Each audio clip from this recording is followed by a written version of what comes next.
Hello guys, మరొక healthy breakfast రెసిపీతో మేము ముందుకు వచ్చేసాను. అదే జొన్న దోశలు. మినప దోశ తెలుసు, పెసర దోశ తెలుసు, కానీ జొన్న దోశలు ఏంటనుకుంటున్నారా? చూడండి, జొన్న రొట్టెలకి కాకుండా అప్పుడప్పుడు ఇలా జొన్న దోశలు చేసి పెట్టండి. ఇంట్లో వాళ్ళైతే ఫిదా. 2 గ్లాసుల జొన్నలకి 1 గ్లాస్ మినపప్పు మార్నింగ్ నానబెట్టేసుకొని నైట్ రుబ్బేసుకోవడమే. అంతే, సింపుల్ అనుకుంటున్నారా? జొన్నలు అయితే బాగా నానాలి, ఇది గుర్తుపెట్టుకోండి, ఓకేనా? నైట్ అంతా బయటనే ఉంచేసాను నేను రుబ్బుని. చూడండి, ఇప్పుడైతే దోశలు వేస్తున్నాను. చాలా ఈజీగా, చాలా సింపుల్గా అయితే వచ్చేసాయి దోశలు. అండ్ టేస్ట్ విషయానికి వస్తే ఇంకా చెప్పక్కర్లేదు.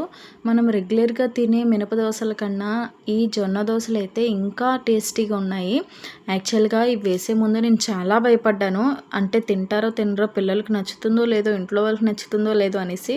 కానీ టేస్ట్ అయితే మాత్రం చాలా బాగుంది. అండ్ మన హెల్త్కి కూడా చాలా బెస్ట్ బెనిఫిట్స్ అయితే ఉన్నాయి జొన్నల వల్ల. సో ఇందులో నేను రైస్ కూడా ఇంక్లూడ్ చేయలేదు. ఓన్లీ 2 గ్లాస్ జొన్నలకి 1 గ్లాస్ మినపప్పు వేసి మాత్రమే చేస్తున్నాను. చాలా బాగా అయితే వచ్చాయి జొన్న దోశలు అయితే. చూసారు కదా, మా బాబుకి ఎర్లీ మార్నింగ్ బ్రేక్ఫాస్ట్ కింద అయితే ఇచ్చాను ఈ జొన్న దోశల్ని.